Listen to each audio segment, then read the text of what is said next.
Hello, Steeler Nation. Welcome to your Steeler Nation Vidcast, part of the Big Play Vidcast Network and sponsored by Total Sports Enterprises. I'm your host, G.Stryker. Welcome to Organized Team Activity Time, better known as OTAs.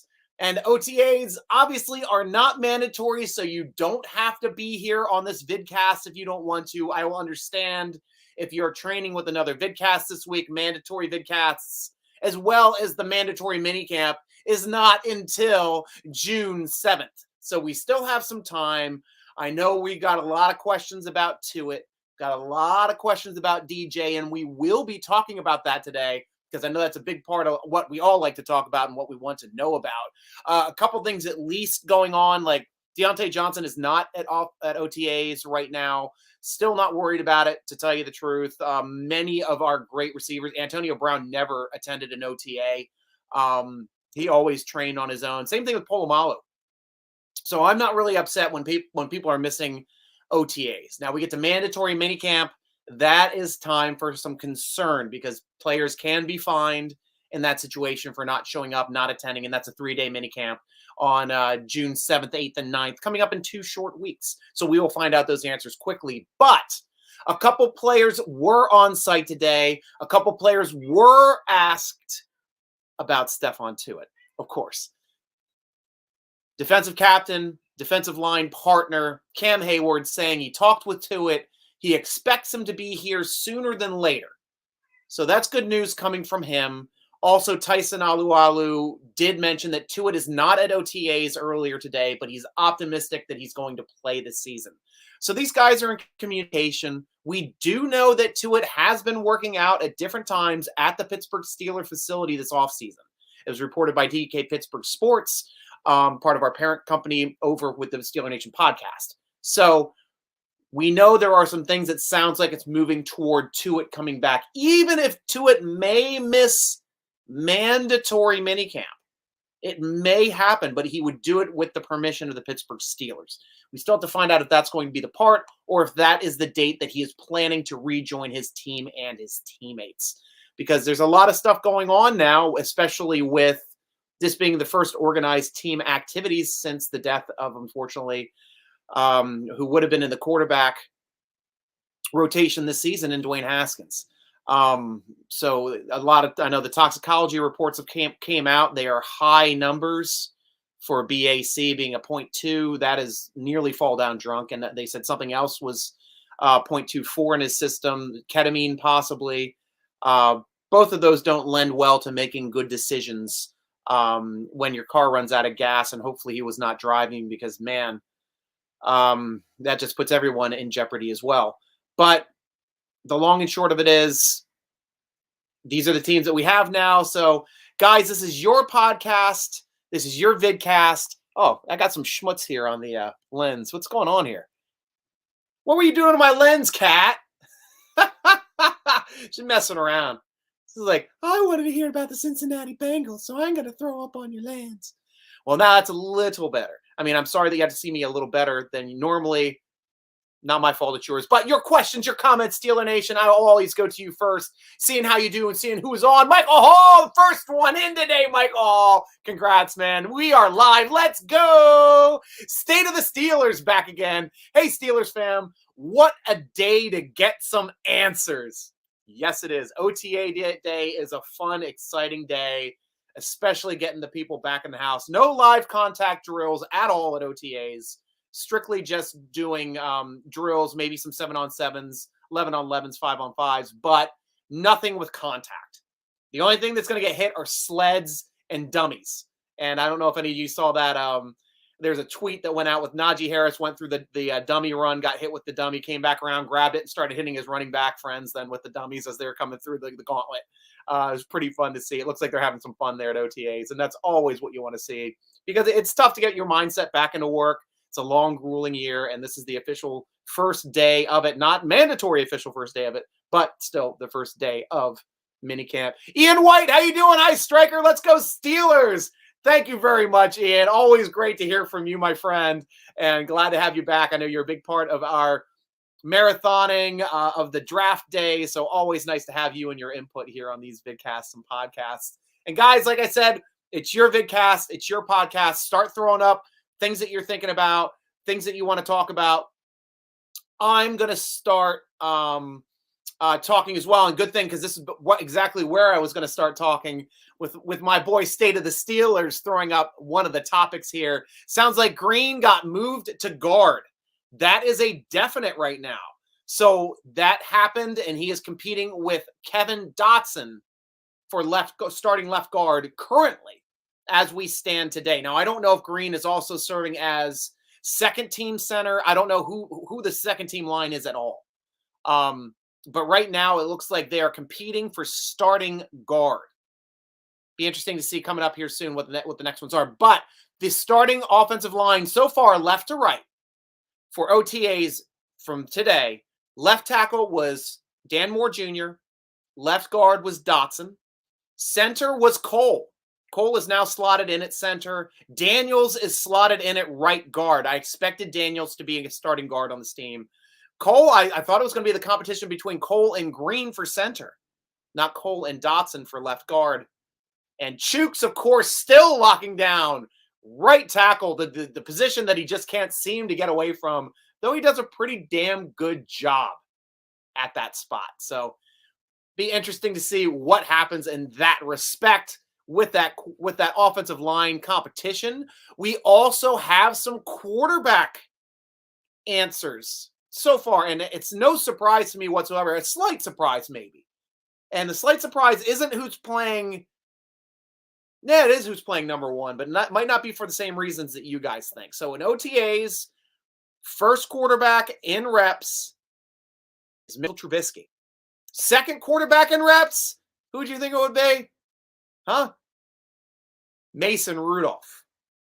And then Kenny Pickett's number 3. Default, Olodikin would be 4th. So to me, the surprise is not that Pickett isn't higher. It's that Rudolph isn't higher in this lineup. Rudolph has more time with this team. Rudolph has more first team reps with this team. I still think full well Trubisky will be the starting quarterback day 1, week 1, when we enter the regular season. But I thought for OTAs, team cohesiveness, understanding the system, understanding the offense and the playbook in Matt Canada's offense, Mason Rudolph, I expected to be the first quarterback in OTAs. Instead, it's a slight surprise, and it is Mitchell Trubisky. So now we're going to have to start begging the question, how long is it going to take before Kenny Pickett starts getting higher reps? And second question, is this rotation going to completely change tomorrow? That will be the interesting thing. That will be the thing that tells us whether or not this is actually an open competition. If tomorrow it is Rudolph going first, Pickett going second, and then Trubisky going third, and then day 3, Pickett going first, Trubisky going second, Rudolph going third. I wonder if they'll rotate through it like that. I mean, I honestly don't think Olodikin has a chance to compete for starter. I think he's always going to be locked in at 4, to tell you the truth, unless there's an injury or somebody has to take it some days off for some reason or another. That's pretty much it. That's the only way I see this going. But I think it's at least exciting to talk about once we're starting to get to this point. Kenny Beamer, let's go! Thank you, Kenny. Always good to hear you. Taquan, I'm going to get to your stuff here too. I know we were talking about that in a couple of these different vidcast podcasts. I've been mentioning each week the GM, general manager job, is coming to an end. It sounds like they might have this thing locked down before Memorial Day. Maybe before Memorial Day weekend. So we may find out as early as Friday. Who will the next GM be? Well, Taquan has a opinion on this. Brandon Hunt for GM. Book it. Tell you the truth, I'm thinking the same thing you are, Tiquan. I really am. I think Hunt's got the inside. He's the youngest guy. He's moved up the system pretty quickly. Understands everything there is to know about scouting, and I think scouting is pretty much the most important aspect of understanding talent, I should say, for being a GM on the Pittsburgh Steelers and finding ways to get the talent correctly to properly fit what the Steelers do well. And that's what makes a good Steelers draft. That's what makes it when we hang on to a lot of players, because we drafted a lot of players that can do well what we want them to do and gives them a slot on the team. So Kevin Colbert was a master at it, absolute master at it. Hunt was a big reason why we found all these players coming up through the system, finding this talent. But, you know, that also transitions to being able to continue your evaluation of these players once they enter the league and to continue to evaluate players within the NFL. So when free agency hits, hopefully you can get Tomlin to rein some of these guys back over to our team, because we're going to have some money here these next couple of years, guys. We are going to be players in free agency until we start paying a quarterback franchise money. And honestly, I don't see that happening in the next 3 years. The next 3 years, we will have free agent money. We will be out there wheeling and dealing like we did this past season. Are you guys excited about that? I am. I definitely am excited about that. Always chances to bringing in somebody big, a bigger name to help solidify the team, turn those weaknesses into strengths with one signing. That is the aspect of free agency that we really have not had in the past 17 years since Roethlisberger got his big salary. We had to maneuver with who we got, middle tier, lower tier free agents that fit our system well. And some of them worked out very well within our system to become excellent players. Others might not have worked out as well, but we didn't spend too much on them. Now we're going to be spending money on free agents. So that is an exciting time to be a Steelers fan, my friends. Really exciting time. So let's go to you guys, always, Ian White. I think after preseason, we will know who the number one quarterback will be. Exactly, Ian. And, you know, that's like I'm saying. I think we're going to rotate. I think these reporters are going to be going nuts every day if there's a change to the quarterback rotation, which I am fully expecting in the OTAs. And I am fully expecting in the first few weeks of training camp, entering the first game of preseason, maybe approaching the second game of preseason is when we finally lock down who that starter will be. But it still gives us a chance in a third preseason game to see some extra things out of these quarterbacks before we enter the regular season. But 100% spot on. Great point, Ian. And I agree with you completely. State of the Steelers. From all the news I've heard, Pickens looks like a true number one. Well, it's still the first day of non-contact OTAs. I'd love to anoint him. I think he's a phenomenal quarterback. First quarterback taken in the draft falls to us at 20. That never happened. It's like when we got Roethlisberger.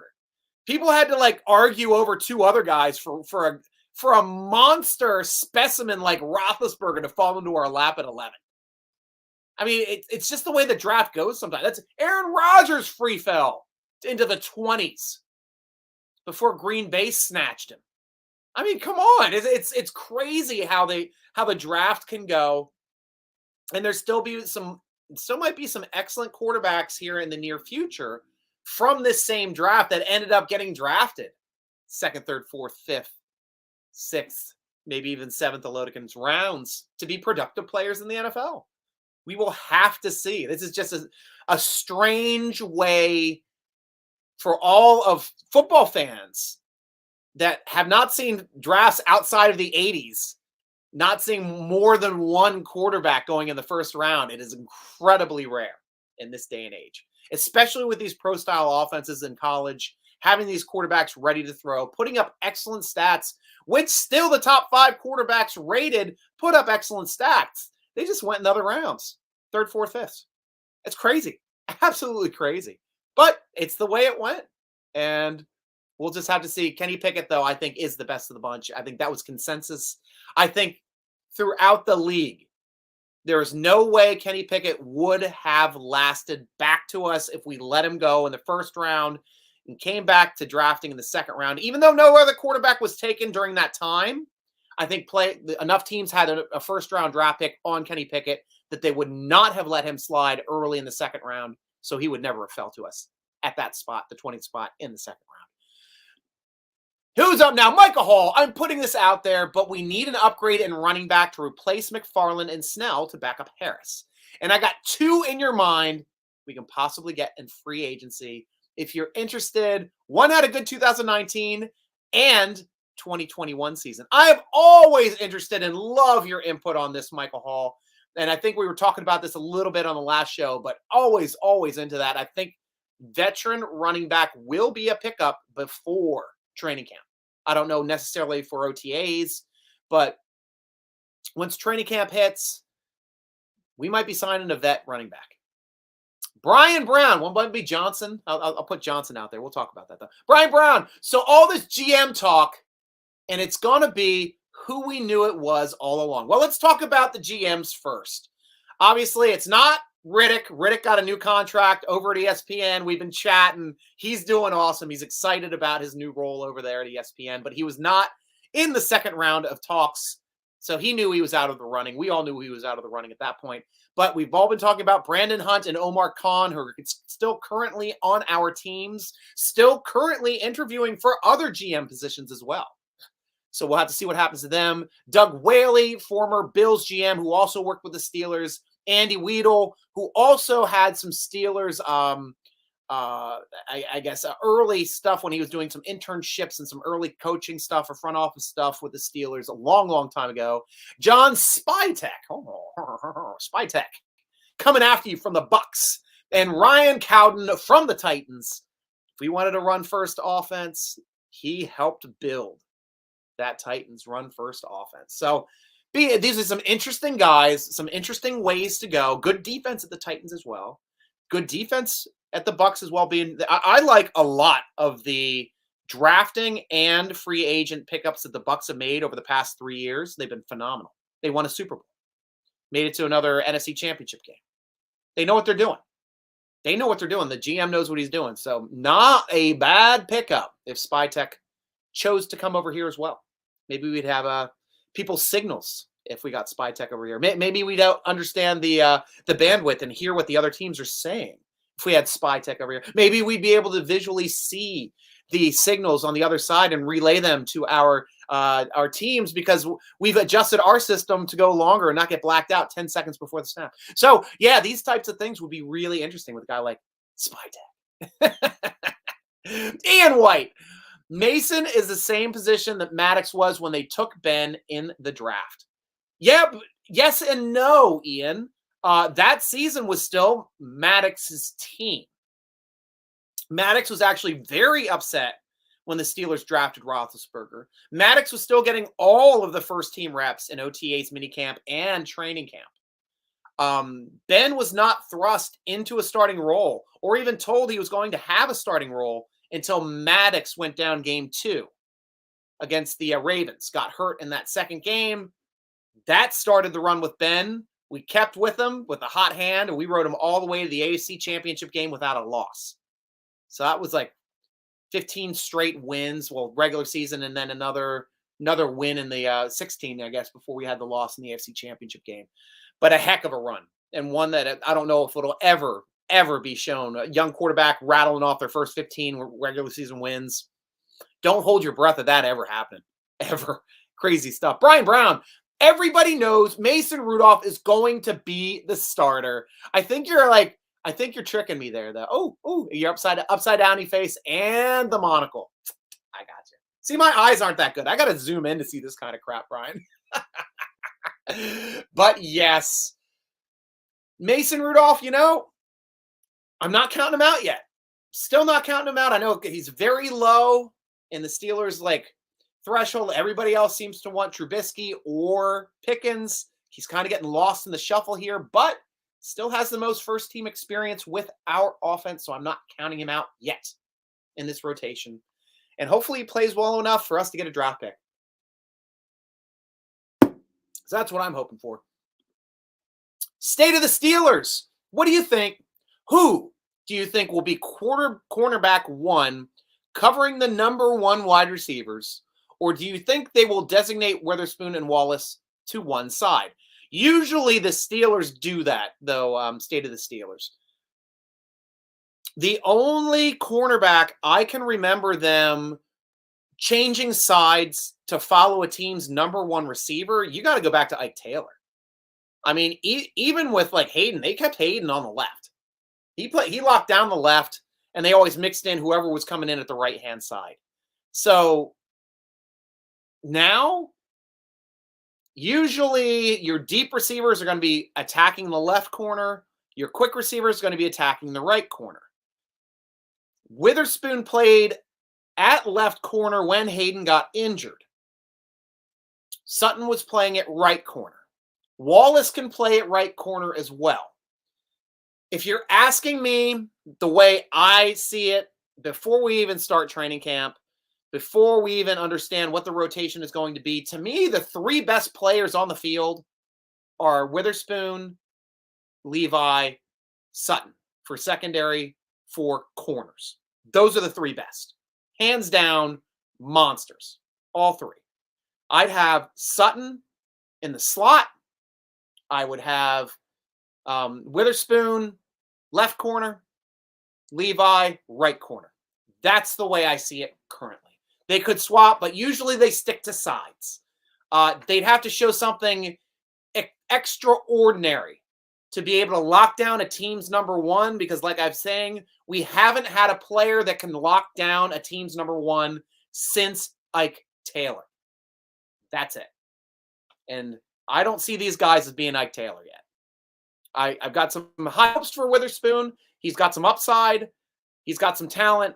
Levi can be good as well, but I think Witherspoon has a higher ceiling. But we'll have to see how it works out. That's a great question, State of the Steelers. Thanks for bringing it today, man. Michael Hall, David Johnson. Here we go. I thought Johnson was going to be one of them. Top-ranked free agent, 30 years old, 2021 stats. 13 games played, 67 rushes, 228 yards, 32 receptions, 42 targets. That's what I like. I like that even though he has a low amount of rushes and receiving, his rushing and receiving numbers are pretty high when it comes to targets. I'll get to that in a second. 11 touchdowns, 99 touches, 453 scrimmage yards, only one fumble. Those are excellent stats, especially to have a vet that can come in and do all the groundwork. I like the rushes to targets stats for receptions to runs. Lot of targets, a lot of receptions. 32 receptions to 67 rushes, nearly 2-to-1 in rushes, which is always the state of running backs. But that's a high amount for passing. And we like running backs that can catch the damn ball. Not Snell. Yeah, but we like running backs that can catch the damn ball. Stop throwing to Snell. Okay. Running backs that can catch the ball are going to do great in the Matt Canada offense. Stop throwing to Snell. Okay, we got it. But yes, David Johnson, actually. Yep, I asked him if it would be Johnson. Love that call. Very, very productive back when he's healthy and in there. I also would not mind a guy like Le'Veon Bell coming back. Why, Stryker? Le'Veon Bell? What? You'd want him back as a Steeler? Yes. Because he's excellent at both running the football and catching the football. And he does not put footballs on the ground. That's what you want out of a running back. David Johnson, excellent point. Case in point, more productive than Bell, I would say, in the last 3 years. Bar none. Bringing back Bell in this situation, I would consider it. I don't think he was a malcontent. I just think he was given bad information when his contract came up. He chose not to play for that second franchise tag, and that burned him in the ass. And now he's a cautionary tale because of it. He wasn't out there bad-mouthing the team, bad-mouthing the coach, bad-mouthing the organization. He did no such things. He was just trying to get what he felt was fair compensation. And there were still points during that season where he was expecting to come back until he was giving additional bad information by his agents. His agent sucks. Absolutely terrible guy. Like the Don King of agents, a look at me agent, trying to make his career off of screwing guys like Bell, who got no payday really out of his holdout. Really feel badly by the way that Bell was treated in that situation, and he was led around terribly by that agent. Can't remember the guy's name right now off the top of my head, but knew it at the time. Brian Brown. I think the guys have gotten a bad rap. A lot of Rudolph's bad plays were fumbles and drops by the backs and receivers. Spot on.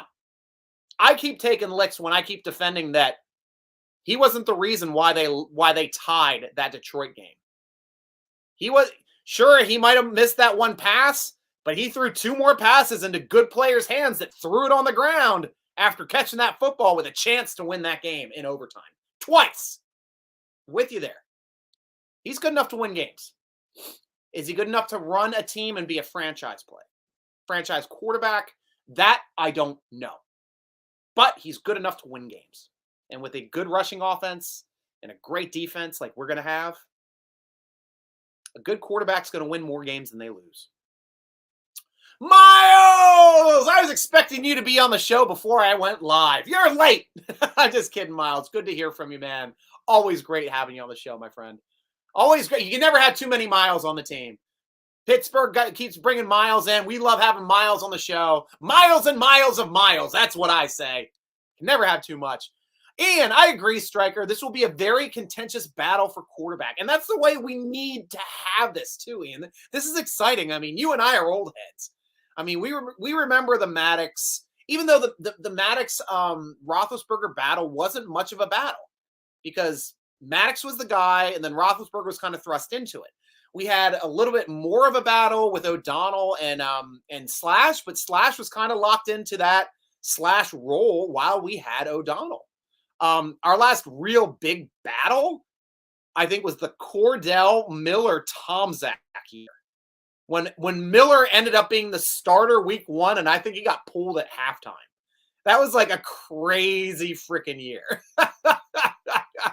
And one that I would like to forget. I have not forgotten that quickly enough for my liking. Trying to think, Kent Graham, wasn't he a starter the one year too for us? Was he? I can't remember if he was a receiver or a starter that one year. I don't know how anybody couldn't supplant Malone. I remember when Bubby Brister came and he got in there pretty easily. If he beat out Malone, that was probably why. But yeah, other than like when Bradshaw went down and we like kind of just gave the job to, because Bradshaw had it locked down throughout the 70s, other than his mild like back and forth with who was that? Gilmore? Jeez. Yeah. Is it Gilmore is his last name? Gilliam. Doy. I know it's Gil something.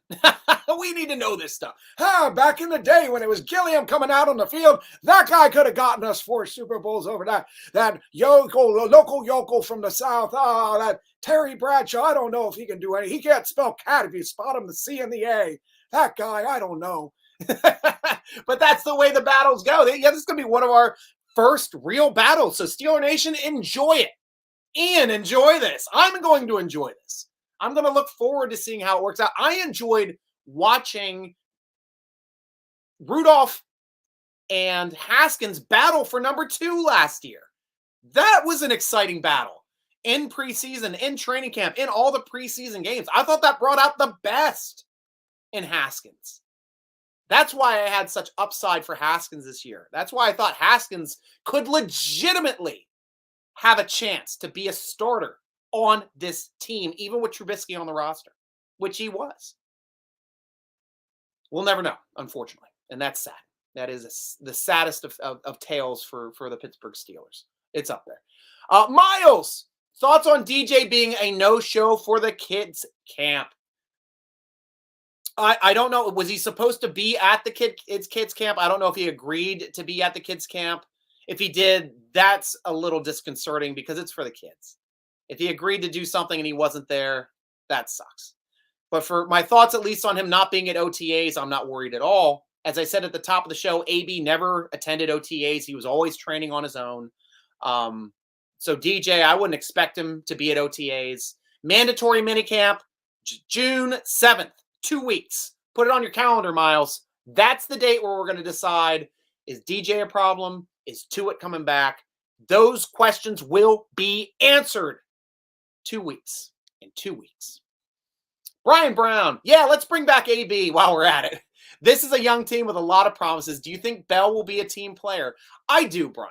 Yeah, and there's no way I bring AB back. Zero. I mean, I was talking on and having fun about it, saying I'd only put him in as a slot receiver and to take punt and kick returns just to punish the hell out of the guy.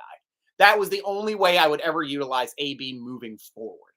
But as far as for being a team player, there's no way I'd bring AB into this locker room.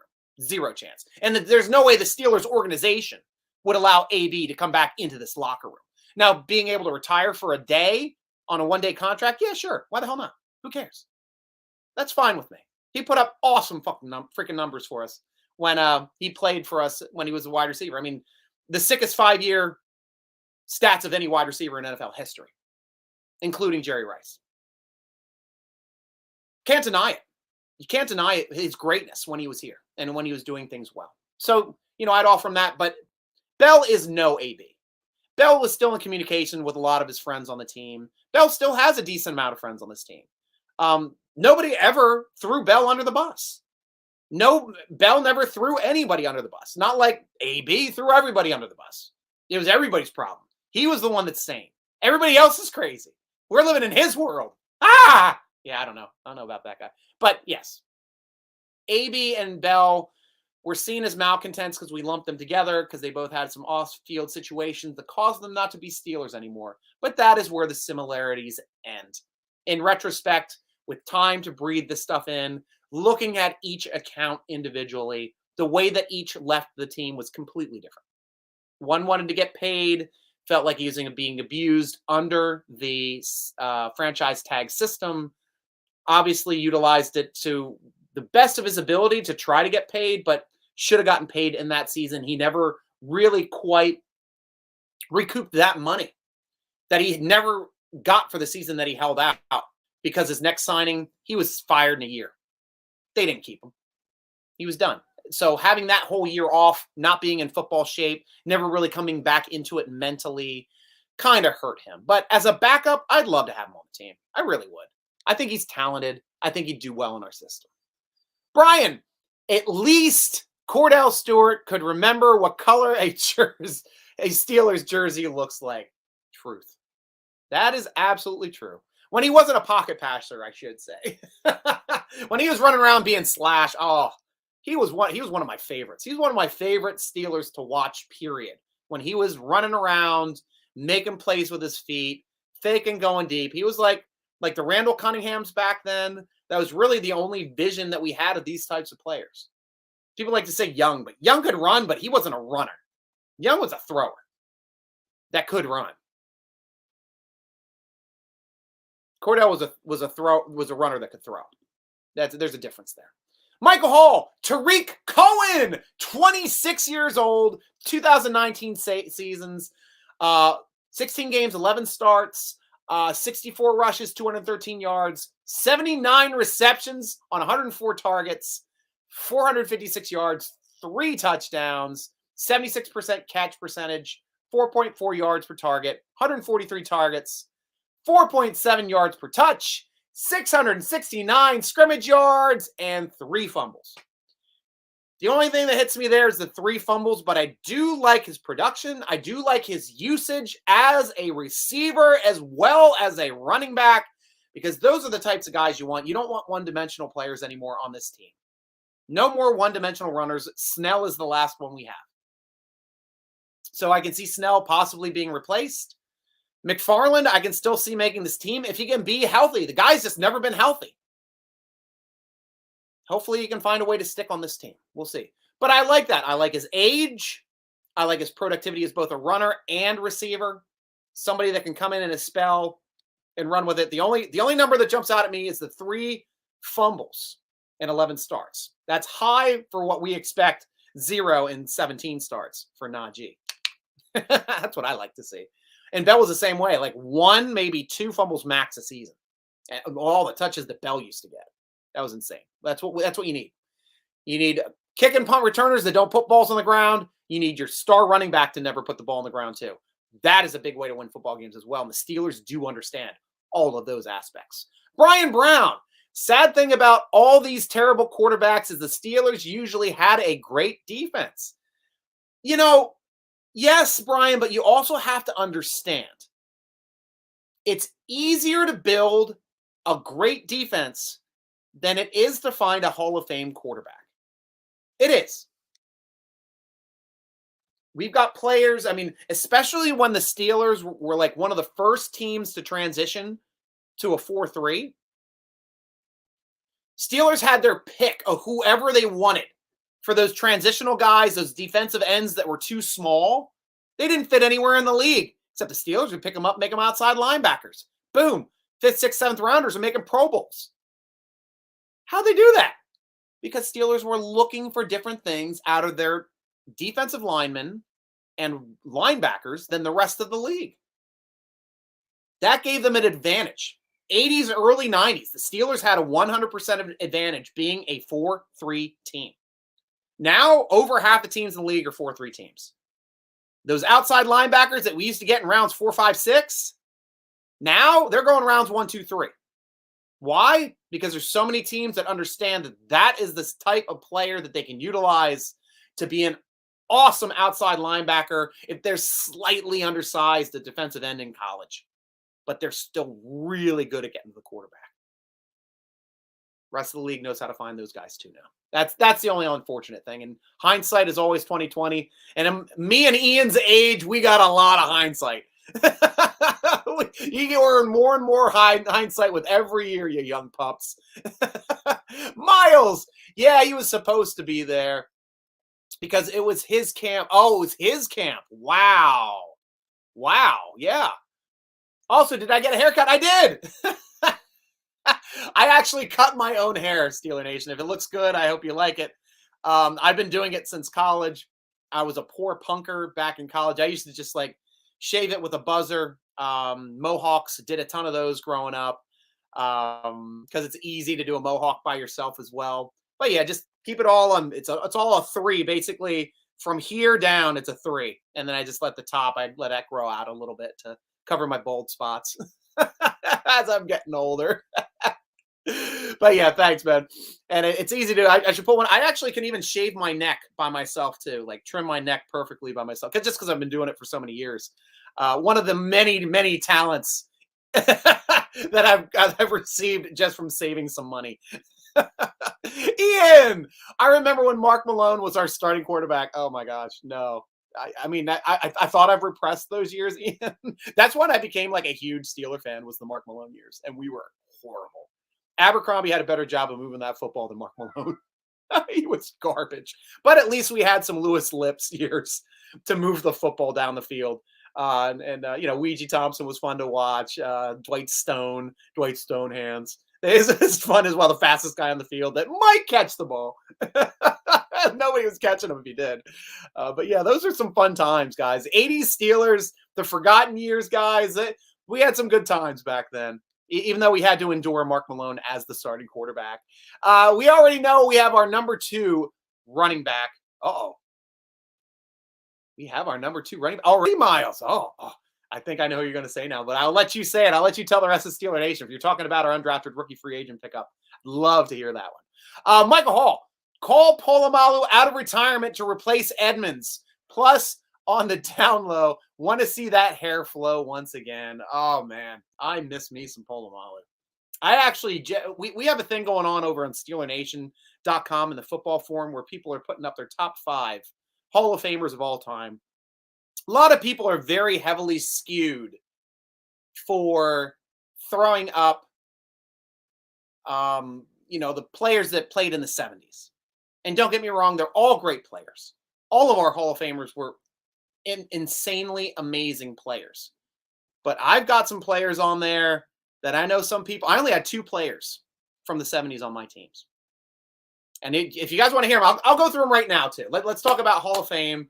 In order, I'll go from 5 to 1, the ones that I put up on SteelerNation.com. Number 5, the best center, in my opinion, most athletic center that changed the game of what it was to be a center was not Mike Webster. It was Dermody Dawson. People had a game plan for Dermody Dawson. He's my number 5 all-time Pittsburgh Steeler Hall of Famer. Number 4 all-time Pittsburgh Steeler Hall of Famer, the guy we just talked about right here, Michael Hall, Tasmanian Devil, Troy Polamalu. That guy could do more and cover more field than just about anybody I've ever seen play the game of football.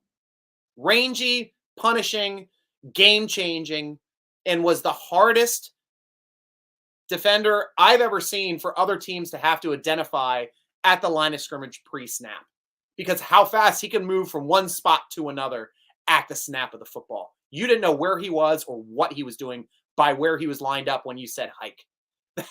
That was insane. Number 3, Hall of Famer, Pittsburgh Steeler Hall of Famer all time. I'm going with Jack Ham.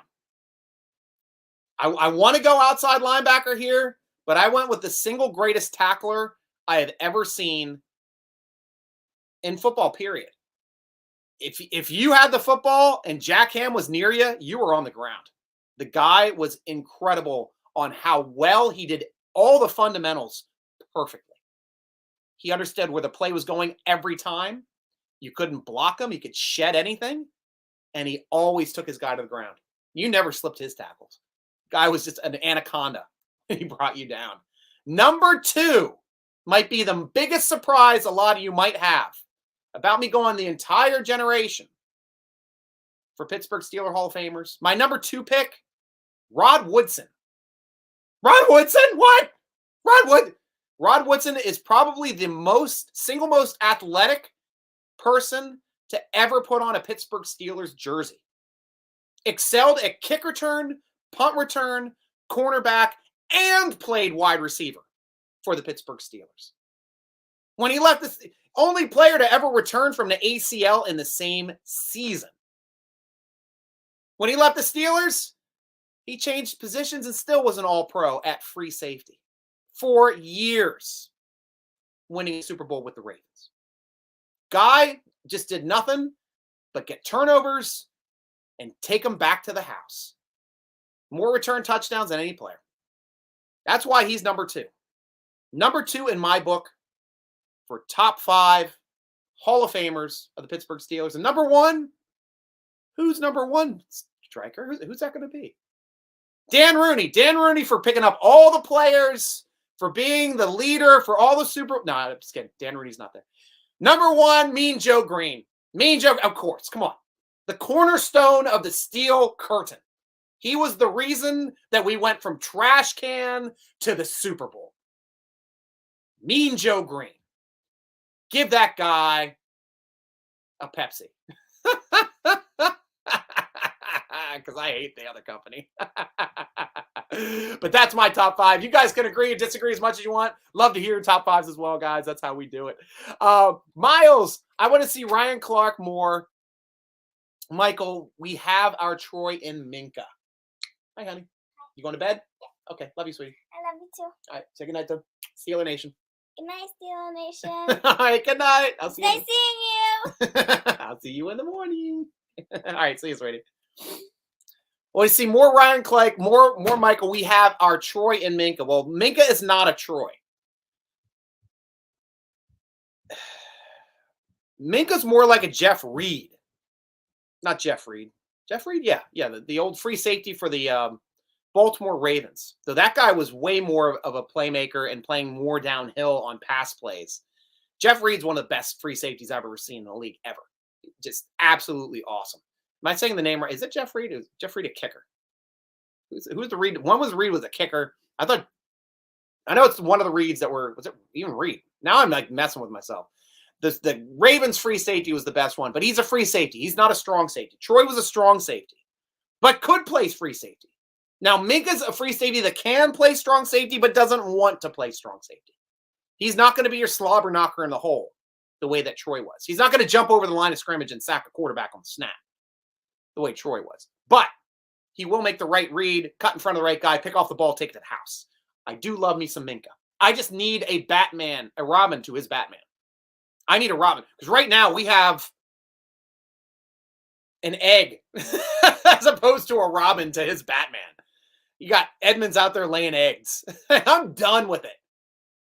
KZ, please be on the field with my man. I want to see some crazy KZ going out there ripping some heads off. That's what we need, Steeler Nation. Crazy KZ over with the Mink. Minka Fitzpatrick.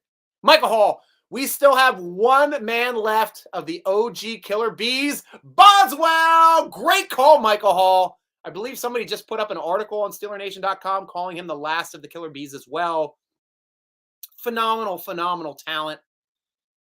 If Justin Tucker did not exist, everybody would be talking about how good Boswell is, because he's up there for all-time great kicking percentage and accuracy at 88% or something, I believe. But yeah, that's just an amazing, amazing point. He's creeping up. I think he's number 3 all-time in scoring for the Steelers. I hope he gets it. I think he's got do you pass Franco Harris yet? I know Gary Anderson's up there. Jeff Reed would be up there. Oh yeah, Jeff Reed is the kicker. Who's the other Reed? Damn it. My brain. I say Striker for GM. Don't worry, I will laugh at that as well. I'm much happier covering the Steelers, talking trash to other teams, having fun with it, making jokes, because this is the way it is, guys. This is why we all come back each week and hang out, because we're all having a good time. And I can't do this as much when I'm GM, so I'll just have to turn. So, hello? Yeah, yes. Oh, yeah, Mr. Rooney, you calling me in? You'd like me to be the GM? Well, but I mean, you've seen my podcasts and vidcasts, and you like what I have to say, and you think that would translate well. Well, I can't give up my podcast and vidcasts. I got to keep with this, so I'm going to have to decline. I respectfully decline. But if you would at least refund me the money for my season tickets, hello, Mr. Rooney, hello. Looks like I'm not going to be the GM, so that's okay. I'll still be here on the podcast and the vidcast. Brian Brown, I thought that was Magnum PI. Nice. Nice. Edmonds is going to have a breakthrough year. You'll see. Don't blink. Cut my eyelids. Brian Brown, if you don't want me to blink on that one, you got to cut my eyelids, because I'll be blinking a lot. Usually it's this when it comes to Edmonds. But I don't want to do it. I want to root for the guy. He did get better. He did. He's still average. First rounders should be above average. They should be Pro Bowlers by now.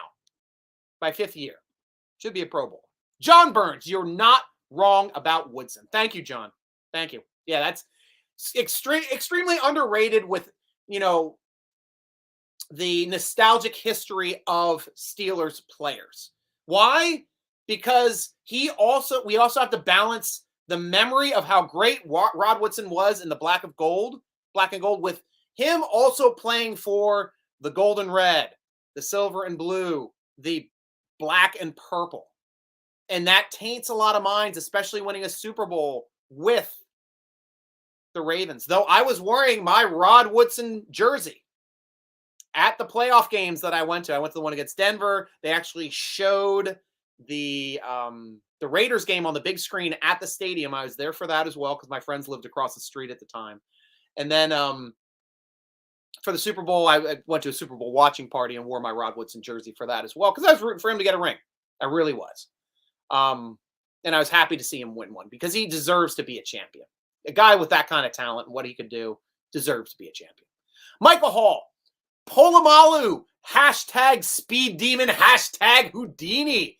If a Speed Demon and Houdini had a kid, it would be Troy Polamalu. It would look weirder, though, I think. Rod Woodson was a bigger ball hawk than Troy was. All-time great. He was.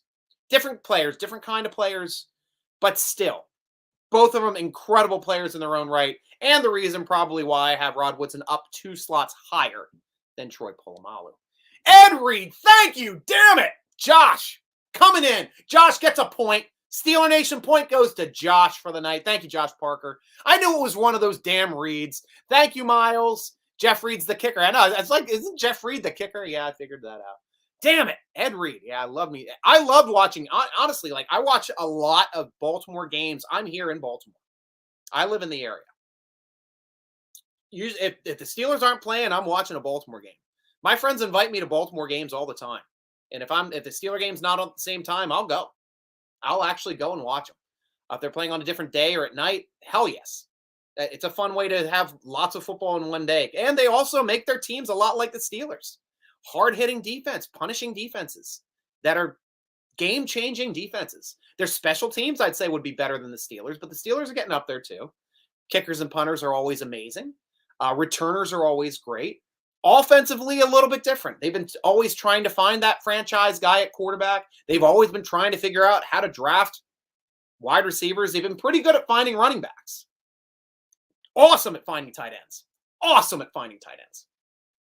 But still, a similar team, if they were in different colors, they were black and gold instead of black and purple, a lot of Steeler fans would really enjoy watching them too. Really would. That's the way out. You got to look at football sometimes. The competition and seeing what players and plays do, because you can never watch too much football. You just can't. Brian Brown, Striker, and his names. You guys, thanks for busting my balls tonight, Brian. I appreciate it. Myles Jack gets Defensive Player of the Year. Put money on it, people. I don't know. I like that. Myles, I like that prediction. Myles going with Myles for DPOY. Not say it's going to happen. He's got to play better than TJ Watt on this team. He's got to play better than Cam Hayward on this team. He's got to play better than Minka Fitzpatrick on this team. If he does that, DPOY all the way. I'd love to see that, Myles. You never have too many great players on a team. Brian Brown, Myles, you might be onto something. Myles Jack is a beast against the run, and we need that since we didn't have Vince no more. We don't have Vince no more. No more Vince Williams pounding up the middle, exploding that A-gap, destroying quarterbacks up that A-gap as well. He was a pass rush threat. I'd like to see Myles Jack do some more of that A-gap gashes, getting some quarterbacks on the ground, because that would be fun to see. Myles, thoughts on Riddick out of GM talks? Yeah, I talked about that a little earlier on the show, just made light of it. We're chatting back and forth, which is why, and he's got a new contract with ESPN, so he's not returning. He's not in the running. He was not in the second round of interviews. But I would have loved to have had him. I think he and Tomlin would have worked very, very well together. They're both highly, incredibly intelligent football minds that are always striving to get smarter and understand the game more. And that would have been fun to watch. But he's not in the running, unfortunately. But might have him back here on the show this year. Love to have him back here on the show and talk about it, at least how the Steelers look sans Ben Roethlisberger this season. And unfortunately, sans our favorite quarterback at the time when we talked before, Dwayne Haskins. Michael Hall, back to outside linebacker position. I got a agree player we need that's in free agency, Justin Mother effin' Houston. I love Justin Houston. I wanted Justin Houston last year in free agency. Why didn't Justin Houston come to the Steelers last year in free agency? Because he had zero chance of being a starter. That's what we told Ingram. You're not the starter. You're going to rotate. Then he was pissed off that he wasn't getting as many snaps as he wanted. Highsmith's ahead of you, man. Highsmith's better than you. And look at the stats when you left. Highsmith was way better than you. In the stats from the week you left to the end of the season, and his stats from the week you left through the end of the season destroyed you. Highsmith is a starter in this league. Nobody's displacing Watt. Nobody in the league is better than Watt at outside linebacker on the left-hand side currently. And he can play right-hand side too. He's played both. It doesn't matter where you put wattage. I'd like to see more flip-flopping with him, to tell you the truth. Just screw with other offenses. He got to. But yeah, loved Justin Houston. The reason why he didn't come to Pittsburgh, he interviewed last year. Didn't stay because we would not make him a starter. We would not guarantee him a starting spot. So he said bye. Went to Baltimore instead, where they could guarantee him a starting spot.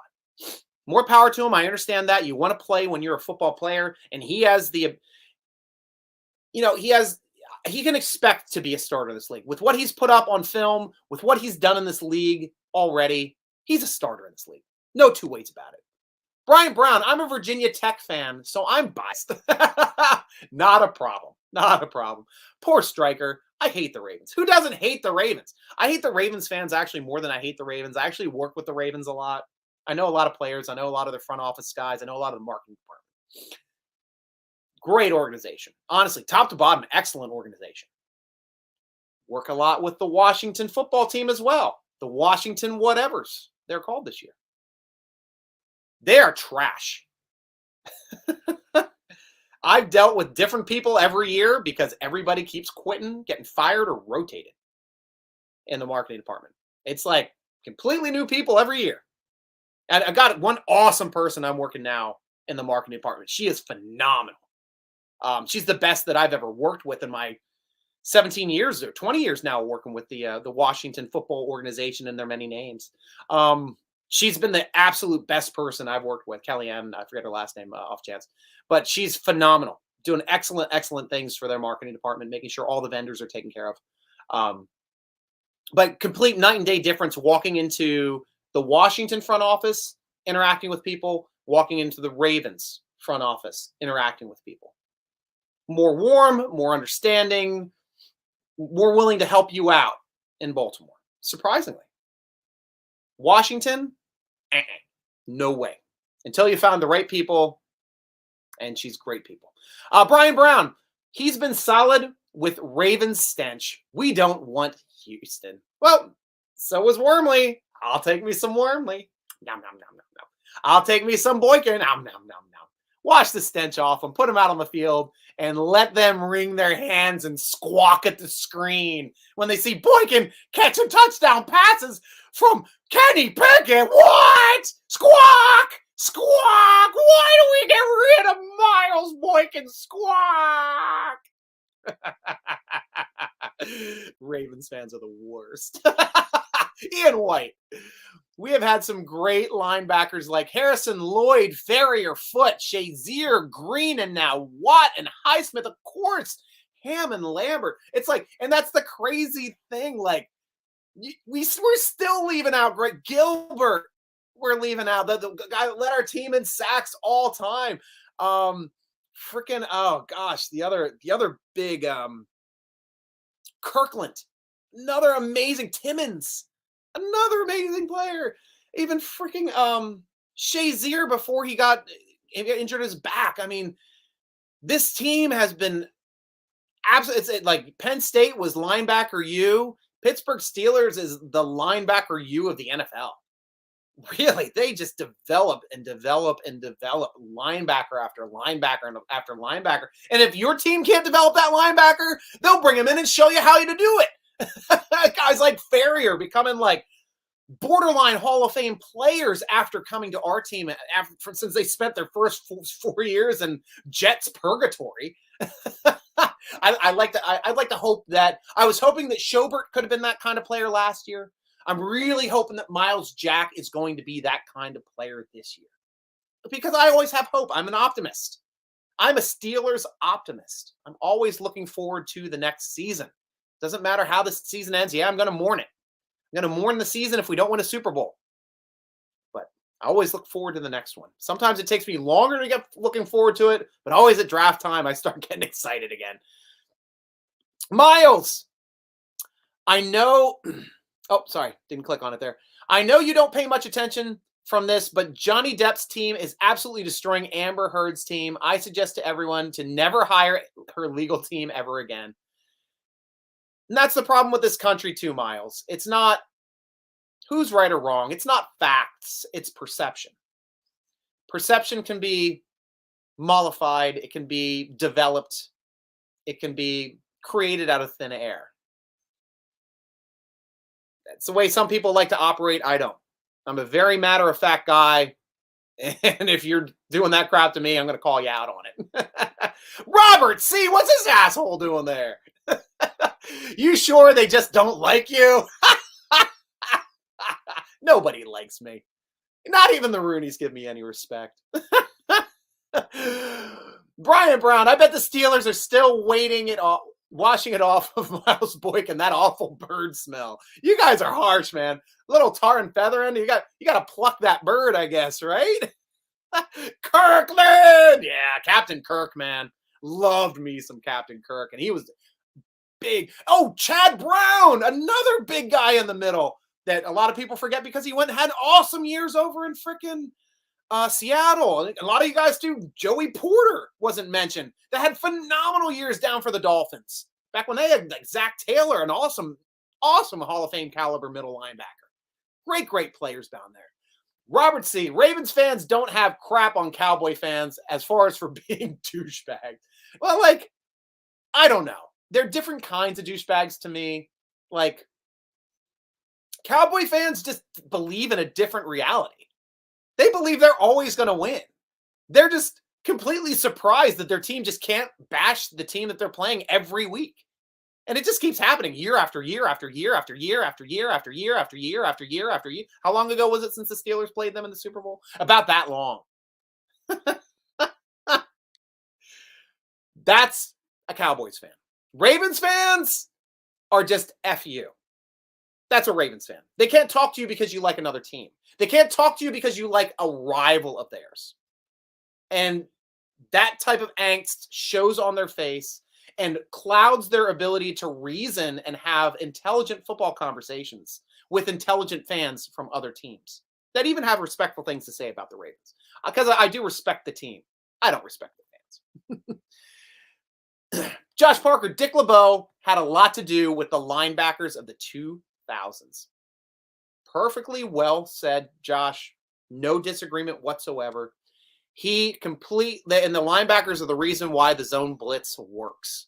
He found the right linebackers that can play two-way football, rush the passer, play the run, and defend the pass. And that's what you need for the zone blitz because you never know if they're coming in or they're going out or where it's coming from. Awesome point. Michael Hall. Justin Houston, 105 career sacks. 2021, 15 games played, 1 forced fumble, 1 fumble recover, 4.5 sacks. Only 34 total tackles. That's kind of low. Especially for 15 games played in. 15 assisted, or 15 games started, played. 15 assisted, 6 TFLs, 17 quarterback hits. Holy moly. Yeah, numbers way smaller than what they were from his big numbers. Starting to really decline from his immense numbers that he had. And that was with the Ravens, right? Pretty sure those numbers with the Ravens. I expected him to rack up big numbers on the Ravens. Really did. Schobert lets the runner get the first down, then makes a tackle. Miles Jack gets to the ball and makes the tackle before the first down. That's what I want to see. I feel the same way about Edmonds as well. Brian, so do the Browns lately. Yeah. Magnon 20, it's good to see you back. I always have trouble reading and pronouncing your name. What's going to happen to Mason Rudolph, in my opinion? I think currently, right now, he's currently number 2 in the rotation for the first day of OTAs. I believe they're going to rotate the rotation of OTAs to see how he does and see how he develops. I think it's still out for him. It's still out. Miles, Stryker, why am I not getting any matches on Tinder? I think because sometimes you got to swipe right more than you swipe left, baby. You got to put yourself out there. Come on, Miles. And you might have to tweak the pictures. You might have to tweak the biography. Make it fun. Don't go all like stud and hard. I'm like a big tough guy. Make some jokes. Crack some jokes. Have a good time with it. And you'll get some hits. Stryker knows. Robert C. Miles, you just need to quit using Copapic. I don't know. That might help. The new haircut, that might help. This is a sharp guy right here, Rob. Don't give me this crap. Houston in KC in 2013, 2014, his numbers were savage. Yes. Yep. Like he got I remember he had high, like double-digit numbers, like 18 sacks. Close to 20 the one year, didn't he? And I'm just going off the top of my head. I can't remember the exact numbers. But I remember he had some sick statistics. All right, guys, last chance to chime in. Obviously, I'm going to end the show on you as I always do. Got to run down through my stuff and do the things that I got to do. But guys, be sure to join and check out our sponsor at tseshop.com. Tons of signed Steeler stuff, Pittsburgh stuff, Penguin stuff, maybe even some Pirate stuff over there. I don't know. I don't follow that aspect of it. But If you follow them on Twitter at Total Sports ENT on Twitter, you got a chance to winning some of these signed jerseys, like Kenny Beamer walking around with his signed Gotham Ward jersey. You got a chance to win these jerseys from our sponsor, Total Sports Enterprises. Follow them on Twitter. Make sure you do what they say, and you can win jerseys just like our people right here on these Steeler Nation chats. Podcast every Friday at noon, released at dkpittsburghsports.com. The video premieres on DK Pittsburgh Sports YouTube at 6 p.m. very shortly thereafter, usually by about 6:30 on the Steeler Nation YouTube. But be sure to check out our great podcast at the end of the week. And if you want to put in a question for it, go to SteelerNation.com football forum right now. There's a thread there right now asking for questions for the podcast. Don't have to have them tonight. You don't have to have them by tomorrow, but by Thursday night when I record, usually after 9 p.m., if you have your question in there, I will get to it on the podcast, and you can hear it over off the DK Pittsburgh Sports broadcasts from the great DK Pittsburgh Sports Podcast Networks. Read our great Steeler-focused articles at SteelerNation.com. Follow us at Steeler Nation. Instagram us at SteelerNation.com. Follow the podcast on Twitter at _SM Podcast, or Instagram, which I'm still trying to figure out, Steeler Nation Podcast. Or follow me, your host, SN Stryker. I have a banner for this. I'm going to make it look like I know what I'm doing here. Show it. Oh, that's magic. SN Stryker, Instagram and Twitter. Over there, Stryker spelled with a Y, like you can see. Why? I don't know, because he's an idiot. Back to you guys for last final contents. Always, guys. Always, wow, you guys have a lot to say tonight. My Lord. Let's see. Here we go. Miles, I'm fine to take pictures from my firefighter gear. I think that is definitely the move. Definitely the move. It shows you have a great job with a pension. It shows you have a tough guy job. And it shows that you are one of the all-time dream boyfriends for any fantasy that a woman would have. Definitely go with the fireman gear. Always. Miles, if she's a fan like a diehard, she is your girl. Perfectly said. Ian, I would love to see us get a defensive back in the caliber of Woodson. I don't think the league has seen that kind of caliber. Maybe Deion Sanders is the only other one about that caliber, but Deion couldn't tackle. Might be a better kick and punt returner, but couldn't tackle.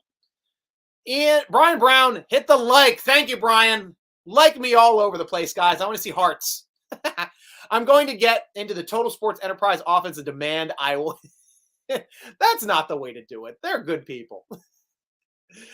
Brian Brown, good show, Stryker. That daughter of yours, she's still adorable. Go Steelers. Thank you, Brian. I appreciate you as always, my friend.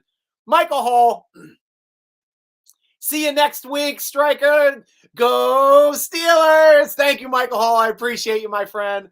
Magnum, who wins the cup? I'm going Tampa Bay and Colorado in the cup. Colorado's taking it. If you're putting my fingers to the fire, I'll say Colorado. But we'll see how it shakes out. Again, you asked it twice. That's fine. So nice. You asked it twice. You have my heart, Cope. Oh, Cooley. You're my man. You know that.